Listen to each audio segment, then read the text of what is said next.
Bonjour les petits gars, alors voilà, aujourd'hui nous pensons qu'il est plus que primordial de parler avec vous d'un sujet qui nous touche tous et qui peut avoir son intérêt en raison de la place de plus en plus importante qu'il prend dans notre société. Il s'agit de la cybersexualité. Et oui, nous avons tendance à faire une banalisation de celle-ci. C'est pourquoi nous allons vous énoncer une liste non exhaustive de tout ce dont il peut s'agir.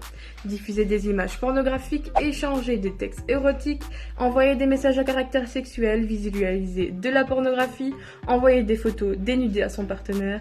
Et ce n'est pas fini, mais en gros cela consiste à échanger, partager, diffuser des images, des textes érotiques ou pornographiques.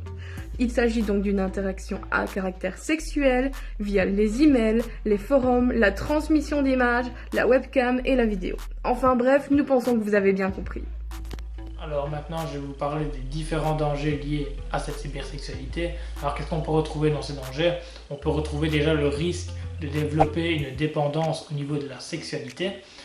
Les images que nous postons sur les réseaux sociaux peuvent être utilisées à notre insu. Par qui? Par des utilisateurs malveillants. Donc par la suite, il peut y avoir une pression qui va s'installer. Il peut aussi y avoir des chantages concernant les personnes détenant des informations personnelles. Donc aussi, il pourrait y avoir une apparition de l'hyper-érotisation, où dans un couple, la notion de plaisir va vraiment passer au-dessus. Donc ça va vraiment poser des gros problèmes qu'on peut en douter dans le couple. On peut aussi observer une accentuation des stéréotypes concernant la femme, bien sûr, où la femme sera vraiment perçue comme un objet sexuel de désir et sans plus.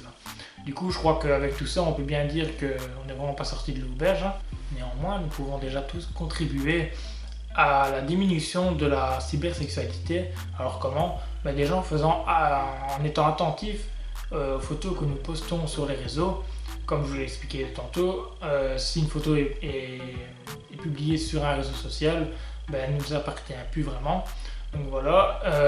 Après, si vous voulez davantage d'informations concernant ce sujet, je vous mets ici dans la vidéo donc les différents sites intéressants et je les mettrai aussi dans la description pour avoir plus facile à aller les voir. Voilà. Passons maintenant aux lois, parce que oui, il existe des lois concernant la cybersexualité. Regardons maintenant ce que nous dit exactement ces articles. Alors, le premier article concernant la cybersexualité est l'article 371. Dans cet article, on nous dit que l'observation ou la diffusion d'un enregistrement visuel d'une personne dénudée ou se livrant à une activité sexuelle explicite, sans l'accord ou à son insu, même cette personne a consenti à sa réalisation, est punissable par une peine d'emprisonnement de 6 ans à 5 ans.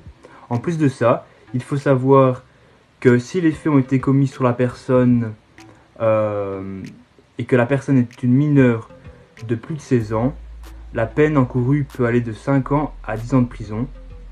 Si la personne a moins de 16 ans, la peine peut aller de 10 à 15 ans de prison. Pour le deuxième article maintenant, donc l'article 433 bis, celui-ci, il nous dit que une personne majeure qui a communiqué par le biais de technologies de l'information ou de la communication avec un mineur, et ce, en vue de faciliter la perpétration à son égard d'un crime ou d'un délit, sera puni d'un emprisonnement de 3 mois à 5 ans de prison. Cette vidéo touche maintenant à sa fin. Nous espérons que cette vidéo vous a permis d'en apprendre plus sur les méandres de la cybersexualité. Si vous avez d'éventuelles questions ou avis sur le sujet, n'hésitez pas à nous en faire part dans les commentaires juste en dessous. Sur ce, je vous dis au revoir et à bientôt.